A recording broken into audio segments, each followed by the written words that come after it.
दोस्तों आप सभी का स्वागत है और हम लेकर आए हैं देश और दुनिया की ताजा बड़ी खबरें, जिसको जानेंगे एक एक करके विस्तार से। इसलिए वीडियो को अंत तक जरूर देखें। दोस्तों इस वीडियो को बनाने में हमारी बहुत मेहनत लगती है, इसलिए इस वीडियो के लिए एक छोटा सा लाइक जरूर कर दें। और इसी के साथ बढ़ते हैं आज की पहली बड़ी खबर की तरफ। आपको बता दें कि केजरीवाल सरकार ने होटल और साप्ताहिक बाजार को खोलने की दी है इजाजत, जिम रहेंगे बंद। और साथ ही जानेंगे कि बिना राशन कार्ड वाले गरीब नागरिकों को भी 1 रुपए प्रति किलो के हिसाब से मिलेगा गेहूं और चावल। और अगली बड़ी खबर में जानेंगे कि दिल्ली मेट्रो में यात्रा करने वालों के लिए बड़ा तोहफा, अब खुद ही रिचार्ज हो जाएगा स्मार्ट कार्ड। तो जानेंगे इस खबर को विस्तार से। पर उससे पहले पिता और दादा के नाम पर है खेत, तो किसानों के लिए बड़ा सुझाव। और इसी के साथ जानेंगे कि प्रधानमंत्री बोले कि देश के करोड़ों युवाओं के लिए वरदान साबित होगी राष्ट्रीय भर्ती एजेंसी। और इन बड़ी खबरों में जानेंगे कि लॉकडाउन में आए ज्यादा बिल का भुगतान करेगी अब राज्य सरकारें। और साथ ही दोस्तों जानेंगे किसानों के लिए अलर्ट, 31 अगस्त तक जमा कर दें केसीसी का लोन वरना ज्यादा लगेगा ब्याज। और साथ ही जानेंगे कि भारत की किस फार्मा कंपनी ने महामारी की दवा की लॉन्च, जिसकी मिलेगी फ्री होम डिलीवरी। और साथ ही जानेंगे कि बिजनेस के लिए 5 लाख रुपए देगी सरकार, इन लोगों को होगा बड़ा फायदा। और साथ ही दोस्तों जानेंगे कि खतरे में पड़ सकती है वैष्णो देवी की यात्रा, इस खबर के विस्तार में जानेंगे इसकी वजह। और साथ ही दोस्तों जानेंगे कि बिहार विधानसभा चुनाव में बिहार की राजनीति में नया मोड़ साबित होगा जीतन राम मांझी का फैसला। और साथ ही दोस्तों जानेंगे मौसम के ताजा अपडेट को। और ऐसे ही 20 बड़ी खबरों को जानेंगे एक एक करके विस्तार से। तो दोस्तों वीडियो को अंत तक जरूर देखें। दोस्तों खबरों में आगे बढ़े उससे पहले जान लेते हैं महामारी के नए अपडेट को। आपको बता दें कि भारत में संक्रमित मरीजों की संख्या 28,21,130 हो गई है। इसमें सक्रिय मामलों की संख्या 6,85,159 हो गई है। अच्छी बात यह है कि 20,81,632 मरीज ठीक हो चुके हैं। पर दुख की बात यह है कि 53,811 मरीजों ने दम तोड़ दिया है। और इसी के साथ दोस्तों बता दें कि महाराष्ट्र अभी भी सबसे ज्यादा प्रभावित राज्यों में बना हुआ है, जहां पर 6,28,642 मामले हो गए। वहीं तमिलनाडु में 3,55,449 मामले, जबकि आंध्र प्रदेश में 3,16,003 मामले और कर्नाटक में 2,40,948 मामले, जबकि उत्तर प्रदेश में 1,67,510 मामले और दिल्ली में 1,56,139 मामले हो चुके हैं। और दोस्तों इसी के साथ बढ़ते हैं आज की पहली और बड़ी खबर की तरफ। आपको बता दें कि केजरीवाल सरकार ने होटल और साप्ताहिक बाजार खोलने की दी है इजाजत, जिम रहेंगे अभी बंद। दोस्तों आपको बता दें कि दिल्ली की केजरीवाल सरकार ने अनलॉक 3 के तहत होटल खोलने की इजाजत दे दी है। हालांकि जिम खोलने पर रोक अभी जारी रहेगी। सरकार ने ट्रायल पर साप्ताहिक बाजारों को भी मंजूरी दी है। दिल्ली डिजास्टर मैनेजमेंट अथॉरिटी की बैठक में इसका फैसला लिया गया। आपको बता दें कि केंद्र सरकार द्वारा अनलॉक 3 में छूट देने के बाद केजरीवाल सरकार का होटल और साप्ताहिक बाजार खोलने का प्रस्ताव उप राज्यपाल अनिल बैजल ने खारिज कर दिया था। उप मुख्यमंत्री मनीष सिसोदिया ने केंद्रीय गृह मंत्री अमित शाह को पत्र लिखकर उप राज्यपाल को अपना निर्णय वापस लेने के लिए निर्देश का अनुरोध भी किया था। दोस्तों आपको बता दें कि अमित शाह को लिखे पत्र में उप मुख्यमंत्री मनीष सिसोदिया ने कहा था कि दिल्ली में महामारी के मामले लगातार कम हो रहे हैं, स्थिति भी नियंत्रण में है, जबकि यूपी और कर्नाटक जहां लगातार मामले बढ़ रहे हैं वहां पर होटल और साप्ताहिक बाजार खुले हुए हैं। मनीष सिसोदिया ने कहा कि ये समझ से परे है कि जिस राज्य में महामारी नियंत्रण में बेहतर काम किया उसे अपने कारोबार बंद रखने के लिए क्यों बाध्य किया जा रहा है। दोस्तों यहाँ पर हम आपसे जानना चाहेंगे कि इस महामारी के मद्देनजर अगर होटल खुल जाते हैं तो क्या आप ऐसी जगह जाना पसंद करेंगे? आप अपनी राय कमेंट करके जरूर बताएं। और इसी के साथ दोस्तों बढ़ते हैं अगली बड़ी खबर की तरफ। और आपको बता दें कि बिना राशन कार्ड वाले गरीब नागरिकों को भी 1 रुपए प्रति किलोग्राम के हिसाब से मिलेगा गेहूं और चावल। दोस्तों आपको बता दें कि मध्य प्रदेश में शिवराज सिंह चौहान के नेतृत्व वाली भाजपा सरकार एक के बाद एक बड़े फैसले कर रही है। सरकार ने फैसला किया है कि जो गरीब है और जिनके पास राशन कार्ड नहीं है उनको 1 सितंबर से प्रति परिवार के हिसाब से 1 रुपए प्रति किलोग्राम के हिसाब से नमक, गेहूं और चावल, बाकी 1.5 रुपए प्रति किलोग्राम के हिसाब से मिट्टी का तेल दिया जाएगा। खुद मुख्यमंत्री शिवराज सिंह चौहान ने इसकी घोषणा की है। गरीबों को अनाज का ये वितरण राष्ट्रीय खाद्य सुरक्षा अधिनियम के अंतर्गत किया जाएगा। और इसी के साथ दोस्तों आपको बता दें कि अमरोहा में प्रधानमंत्री गरीब कल्याण योजना के अंतर्गत अतिरिक्त निशुल्क गेहूं और चावल का वितरण 21 अगस्त को होगा। इस बार 1 किलो चना प्रति कार्ड के हिसाब से वितरित किया जाएगा। ये जानकारी देते हुए जिला आपूर्ति अधिकारी राजीव शुक्ला ने बताया कि 21 अगस्त से जिले में अतिरिक्त निशुल्क खाद्य वितरित होगा। और इसी के साथ दोस्तों बढ़ते हैं अगली बड़ी खबर की तरफ। और आपको बता दें कि दिल्ली मेट्रो में यात्रा करने वालों के लिए तोहफा, अब खुद रिचार्ज हो जाएगा स्मार्ट कार्ड। दोस्तों आपको बता दें कि दिल्ली मेट्रो ने यात्रियों के लिए अधिक ई लेन देन को बढ़ावा देने के उद्देश्य से बुधवार को घोषणा की कि नई सुविधा से यात्रियों के स्मार्ट कार्ड स्वचालित किराया संग्रह गेट पर स्वतः ही रिचार्ज हो जाएंगे। अधिकारियों ने बताया कि दिल्ली मेट्रो की सेवा जब भी शुरू होगी ये सुविधा दिल्ली मेट्रो रेल कॉर्पोरेशन के पूरे नेटवर्क पर इस्तेमाल के लिए उपलब्ध होगी। दिल्ली मेट्रो की सेवा महामारी की स्थिति के चलते 22 मार्च से बंद है। दोस्तों आपको बता दें कि डीएमआरसी ने एक बयान में कहा कि दिल्ली मेट्रो के यात्री अब एक नए तरह के स्मार्ट कार्ड की सुविधा का लाभ उठा सकेंगे, जो ऑटो टॉप अप की सुविधा के साथ आता है। इससे उनके स्मार्ट कार्ड मेट्रो स्टेशनों के AFC गेट पर अपने आप ही रिचार्ज हो सकेंगे। ग्राहकों के लिए ये नया कार्ड ऑटोप ऐप के माध्यम से उपलब्ध होगा, जिसे विशेष रूप से इस उद्देश्य के लिए ही विकसित किया गया है। अधिकारियों ने कहा कि DMRC द्वारा जो पुराने स्मार्ट कार्ड जारी किए गए हैं उसको भी सुविधा का लाभ उठाने के लिए इस्तेमाल किया जा सकता है। और दोस्तों इसी के साथ बढ़ते हैं अगली बड़ी खबर की तरफ और आपको बता दें कि ऑनलाइन दवा बाजार में छिड़ने वाला है बड़ा मुकाबला। रिलायंस और अमेजन है तैयार। दोस्तों आपको बता दें कि भारत के ऑनलाइन दवा बाजार यानी कि ई-फार्मेसी मार्केट में बड़ा मुकाबला छिड़ने वाला है। रिलायंस इंडस्ट्रीज ने नेटमेट्स में बड़ा हिस्सा खरीदा है और अमेजन ने बेंगलुरु से ई-फार्मेसी कारोबार शुरू कर दिया है। उधर फ्लिपकार्ट भी इस बाजार में आने की कोशिश में लगा हुआ है। तो दोस्तों आपको बता दें कि अगले वर्ष में भारतीय ऑनलाइन दवा बाजार में देशी विदेशी दिग्गजों में कड़ी प्रतिस्पर्धा हो सकती है। रिलायंस ने ऐलान किया है कि उसने ऑनलाइन फार्मेसी कंपनी नेटमेट्स में 620 करोड़ रुपए का निवेश किया है। रिलायंस ने विटालिक हेल्थ और उसकी सब्सिडरी कंपनियों में करीबन 60% हिस्सेदारी ली है, जिन्हें सामूहिक रूप से नेटमेट्स के रूप में जाना जाता है। पर आपको बता दें कि पिछले हफ्ते ही बेंगलुरु में अमेजन फार्मेसी लॉन्च हुई है। कंपनी आने वाले दिनों में दूसरे शहरों में भी इसका विस्तार करेगी। अमेजन ने तो दवाओं पर 20% छूट देने का ऐलान भी कर दिया है। इस प्रतिस्पर्धा का फायदा ग्राहकों को मिल सकता है। और दोस्तों आपको बता दें कि अमेजन इंडिया के बाद फ्लिपकार्ट ने भी ई-फार्मेसी सेगमेंट में एंट्री करने का मन बना लिया है। ये भी सुनने में आ रहा है कि फ्लिपकार्ट मुंबई की ऑनलाइन फार्मेसी में डील करने वाली फार्मेजी से पार्टनरशिप करने के लिए बात कर रही है। दोस्तों आपको बता दें कि इन दिग्गज कंपनियों में अगर प्रतिस्पर्धा होगी तो ये आम ग्राहकों के लिए फायदे की बात होगी। इस पूरी खबर पर आप क्या सोचते हैं, कमेंट करके जरूर बताएं। और दोस्तों इसी के साथ बढ़ते हैं अगली बड़ी खबर की तरफ और आपको बता दें कि पिता और दादा के नाम पर खेत है तो ऐसे किसानों को नहीं मिलेगी 2000 रुपए की किस्त। दोस्तों आपको बता दें कि किसान सम्मान निधि योजना की शुरुआत पिछले साल फरवरी में हुई थी, लेकिन किसानों को इस योजना का लाभ 1 दिसंबर 2018 से ही मिल रहा है।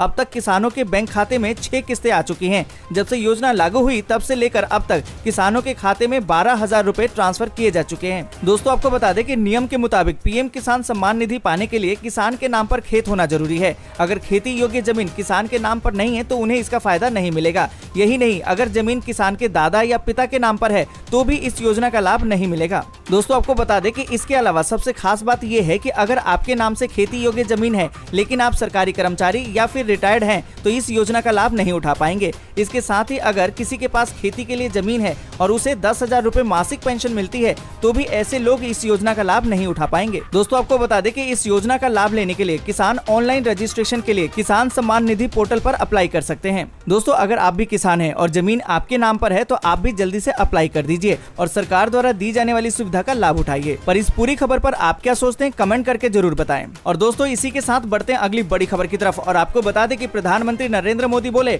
देश के करोड़ों युवाओं के लिए वरदान साबित होगी राष्ट्रीय भर्ती एजेंसी। दोस्तों आपको बता दें कि प्रधानमंत्री नरेंद्र मोदी ने बुधवार को कहा कि राष्ट्रीय भर्ती एजेंसी का गठन देश के करोड़ों युवाओं के लिए वरदान साबित होगा। उन्होंने कहा कि इससे अलग अलग परीक्षाओं से मुक्ति मिलेगी और समय के साथ साथ संसाधनों की भी बचत होगी। आपको बता दें कि केंद्रीय मंत्रिमंडल की ओर से साझा पात्रता परीक्षा आयोजित करने के लिए राष्ट्रीय भर्ती एजेंसी के गठन के प्रस्ताव को बुधवार को मंजूरी दे दी गई। इसके बाद प्रधानमंत्री नरेंद्र मोदी ने ट्वीट करके कहा कि इससे भर्ती की प्रक्रिया में पारदर्शिता को बल मिलेगा।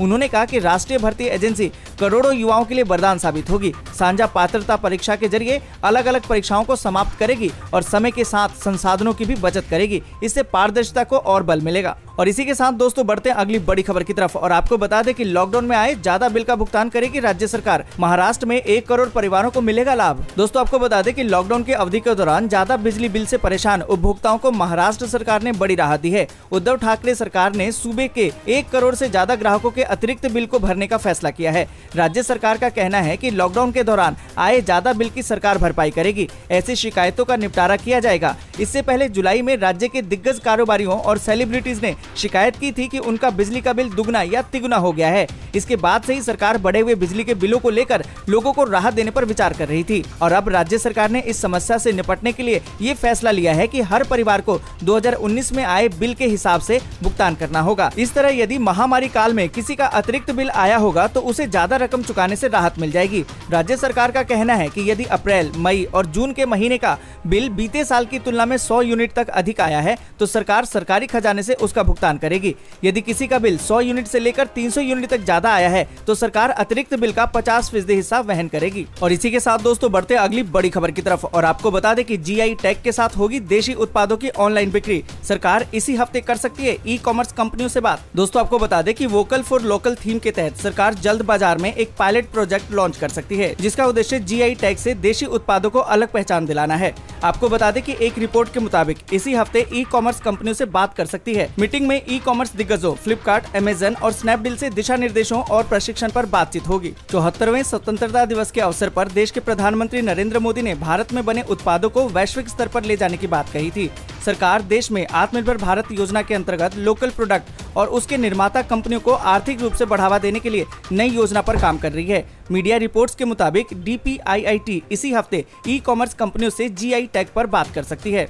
आपको बता दें कि मीटिंग में जीआई टैग के तहत उत्पाद के मूल भौगोलिक स्थानों का ब्यौरा देने के साथ साथ उत्पादों के विक्रेताओं को उनकी लिस्टिंग, शिपिंग और निर्यात के लिए प्रशिक्षण और दिशा निर्देश पर भी चर्चा करेगी, जिसमें ग्राहकों को उत्पाद के मूल शहर या क्षेत्र के नाम का भी पता चल जाएगा, जैसे कि दार्जिलिंग की चाय और कश्मीरी कहवा है। और इसी के साथ दोस्तों बढ़ते हैं अगली बड़ी खबर की तरफ और आपको बता दें कि किसानों के लिए अलर्ट, 31 अगस्त तक जमा कर दें KCC का लोन वरना ज्यादा लगेगा ब्याज। दोस्तों आपको बता दें कि जिन किसानों ने किसान खेती बाड़ी के काम के लिए क्रेडिट कार्ड से लोन लिया है, ये खबर उनके लिए है। इन किसानों को अपना लोन 31 अगस्त तक चुकाना होगा। अगर वे समय से अपना लोन नहीं चुकाते हैं तो उन्हें लोन पर ज्यादा ब्याज चुकाना होगा। दोस्तों आपको बता दें कि अगर किसान 31 अगस्त तक अपने लोन का भुगतान करते हैं तो उन्हें इस योजना के तहत मूलधन के साथ महज 4% का ही भुगतान करना होगा। अगर लोन चुकाने में देरी होती है तो इस पर सामान्य 7% की दर से ब्याज चुकाना होगा। अगर आपके पास फिलहाल लोन चुकाने के लिए इंतजाम नहीं है तो किसी भी तरह से 31 अगस्त तक लोन चुका दें, भले ही एक दिन बाद फिर से लोन ले लें। नए लोन पर आपको मार्च 2021 तक की मोहलत मिल जाएगी, फिर आराम से इस लोन को चुकाते रहिएगा। आपको बता दें कि वैसे तो KCC के लोन का चक्र अप्रैल से मार्च तक का होता है, लेकिन इस बार सरकार ने लॉकडाउन के चलते किसानों को लोन चुकाने में राहत दी थी। सरकार ने पहले तो 31 मार्च की अवधि को बढ़ाकर 31 मई किया था, इसे एक बार फिर से बढ़ाकर 31 अगस्त कर दिया गया है। और इसी के साथ दोस्तों बढ़ते हैं अगली बड़ी खबर की तरफ। आपको बता दें कि मोदी सरकार का बड़ा फैसला, रेलवे की तरह 3 एयरपोर्ट को भी सौंपा जाएगा प्राइवेट हाथों में। दोस्तों आपको बता दें कि रेलवे स्टेशनों की तरह सरकार ने 3 और हवाई अड्डों का परिचालन भी निजी हाथों में सौंपने का फैसला कर लिया है। प्रधानमंत्री नरेंद्र मोदी की अध्यक्षता में केंद्रीय मंत्रिमंडल की बुधवार को हुई बैठक में इसका निर्णय लिया गया। सूचना और प्रसारण मंत्री प्रकाश जावड़ेकर ने इसकी जानकारी दी है। आपको बता दें कि जावड़ेकर ने बैठक के बाद संवाददाताओं को बताया कि जयपुर, गुवाहाटी और तिरुअनंतपुरम हवाई अड्डों का परिचालन निजी कंपनियों को सौंपने के प्रस्ताव को मंत्रिमंडल ने मंजूरी दे दी है। इससे नागरिक उड्डयन मंत्रालय के अधीनस्थ कंपनी भारतीय विमानपत्तन प्राधिकरण को एक मुश्त 1070 करोड़ रुपए की आमदनी होगी। साथ ही यात्रियों को मिलने वाली सुविधाओं में भी सुधार होगा। और इसी के साथ दोस्तों बढ़ते हैं अगली बड़ी खबर की तरफ और आपको बता दें कि भारत की फार्मा कंपनी डॉक्टर रेड्डी ने लॉन्च की है महामारी की दवा, मिलेगी फ्री होम डिलीवरी।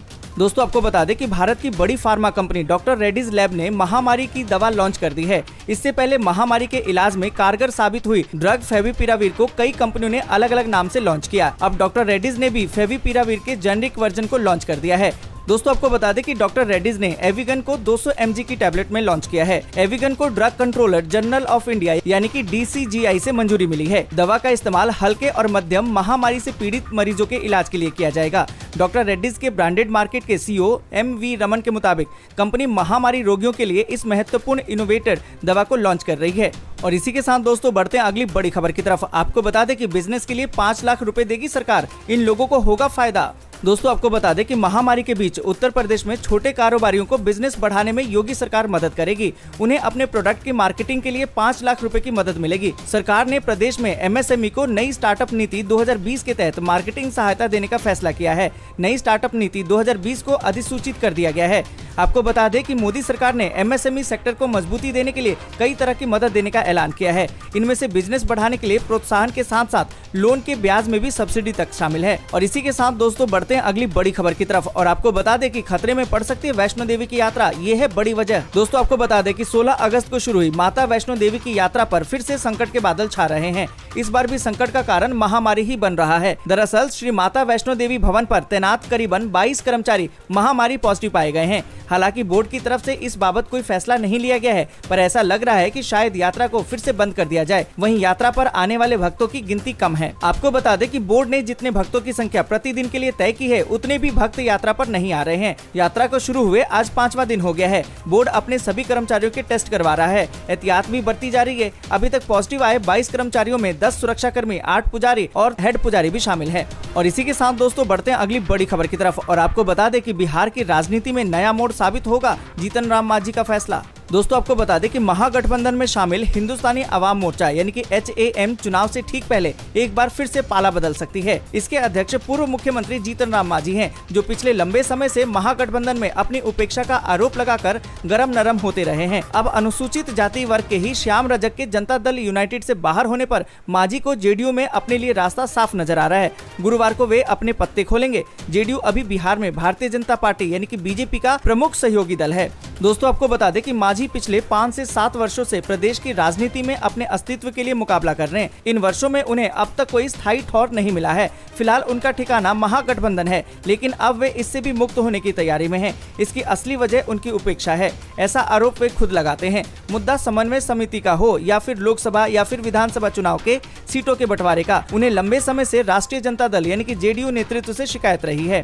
और इसी के साथ दोस्तों बढ़ते हैं अगली बड़ी खबर की तरफ। आपको बता दें कि राहुल के बाद प्रियंका भी बोली, गांधी परिवार के बाहर का हो कांग्रेस अध्यक्ष। दोस्तों आपको बता दें कि कांग्रेस में पूर्णकालिक अध्यक्ष की मांग जोर पकड़ने लगी है। इस बीच कांग्रेस की महासचिव प्रियंका गांधी वाड्रा ने एक किताब को दिए इंटरव्यू में कहा कि वह निकट भविष्य में पार्टी की बागडोर नहीं संभालने जा रही और राहुल गांधी ही उनके नेता हैं। प्रियंका से पूछा गया कि क्या वे पार्टी का नेतृत्व करेंगी। इस पर उन्होंने इनकार करते हुए कहा कि वह उत्तर प्रदेश में पार्टी को मजबूत करने पर फोकस करेंगी। दोस्तों आपको बता दें कि प्रियंका ने कहा कि अगर कोई गैर गांधी परिवार का कांग्रेस अध्यक्ष बनता है तो उन्हें उसके साथ काम करने में कोई दिक्कत नहीं होगी। उन्होंने कहा कि उनका परिवार राहुल गांधी के अध्यक्ष पद छोड़ने के फैसले और गांधी परिवार के अलावा किसी और को अध्यक्ष बनाए जाने की सलाह का सम्मान करता है। ये बातचीत लोकसभा चुनाव के बाद राहुल गांधी के अध्यक्ष पद से इस्तीफा देने के बाद की गई थी। और इसी के साथ दोस्तों बढ़ते हैं अगली बड़ी खबर की तरफ। और आपको बता दें कि राजनाथ सिंह बोले, नौसेना की तैयारियों पर पूरा भरोसा, किसी भी चुनौती का माकूल जवाब दे सकती है। दोस्तों आपको बता दें कि रक्षा मंत्री राजनाथ सिंह ने चीन के साथ सीमा विवाद पर बुधवार को कहा कि भारतीय नौसेना ने प्रमुख और संवेदनशील स्थानों पर जहाजों और विमानों को तैनात करके समुद्री हितों की रक्षा के लिए मिशन आधारित तैनाती को प्रभावी ढंग से पूरा किया है। दोस्तों आपको बता दें कि राजनाथ सिंह ने नौसेना के शीर्ष कमांडरों के 3 दिवसीय सम्मेलन के उद्घाटन सत्र को संबोधित करते हुए देश के समुद्री हितों की रक्षा के लिए नौसेना की प्रशंसा की और अपने जहाजों और विमानों को तैनात करके किसी भी चुनौती का माकूल जवाब देने की इनकी तैयारियों पर भरोसा जताया। और इसी के साथ दोस्तों बढ़ते हैं आगे और आपको बता दें कि सैन्य गतिविधियों की दुश्मन को नहीं लगेगी भनक, लद्दाख के लिए नई सड़क बना रहा है भारत। दोस्तों आपको बता दें कि देश की सेना लद्दाख में अब बिना दुश्मनों की नजर में आए अपनी गतिविधियों को अंजाम दे सकेगी। इसके लिए भारत सरकार मनाली से लेह तक एक नई सड़क बनाने की योजना पर काम कर रहा है। ये सड़क ऊंचाई वाले इस पहाड़ी केंद्र शासित प्रदेश को बाकी देश से जोड़ने वाली तीसरी लिंक होगी। भारत पिछले 3 साल के दौरान बेग ओल्डी समेत रणनीतिक रूप से महत्वपूर्ण उत्तरी सब सेक्टरों को वैकल्पिक कनेक्टिविटी उपलब्ध कराने पर काम कर रहा है। इसके तहत विश्व की सबसे ऊंची मोटरेबल रोड खारदुंगला दर्रा से काम भी शुरू हो गया है। आपको बता दें कि सरकारी सूत्रों ने बताया कि एजेंसियां मनाली से लेह तक के लिए वैकल्पिक संपर्क उपलब्ध कराने पर काम कर रही है। आपको बता दें कि इस योजना पर काम शुरू हो चुका है और ये नई सड़क मनाली और लेह को नीमू के पास जोड़ेगी। और इसी के साथ दोस्तों बढ़ते हैं आगे और जानते हैं मौसम के ताजा अपडेट को। आपको बता दें कि पंजाब समेत उत्तरी राज्यों में आने वाले दिनों में होगी भारी बारिश। दोस्तों आपको बता दें कि देश के विभिन्न हिस्सों में मानसून के दौरान भारी बारिश होने के मद्देनजर केंद्रीय जल आयोग ने मंगलवार को राज्यों के लिए बाढ़ परामर्श जारी कर दिया है। साथ ही कुछ राज्यों के पर्वतीय जिलों में भूस्खलन होने की भी चेतावनी दी गई है। आयोग ने कहा है कि भारी बारिश से कई राज्यों के जलाशय में जलस्तर बढ़ जाएगा। आयोग ने पंजाब, हरियाणा, हिमाचल प्रदेश, उत्तराखंड और उत्तर प्रदेश के लिए जारी एक परामर्श में कहा है कि आने वाले दिनों में वहां भारी से बहुत भारी बारिश होने की संभावना है। साथ ही सतलुज, रावी, ब्यास, घाघरा, यमुना, भागीरथी, अलकनंदा, गंगा, रामगंगा, शारदा, सरयू और घाघरा का जलस्तर बढ़ जाएगा। कुछ पर्वतीय जिलों में अचानक बाढ़ आने की भी संभावना है। दोस्तों आज के लिए बस इतना ही। वीडियो को लाइक और शेयर जरूर कर दें। अगर अभी तक आपने चैनल को सब्सक्राइब नहीं किया है तो सब्सक्राइब करें, बेल के आइकन को दबाएं, ऑल नोटिफिकेशन को जरूर ऑन करें।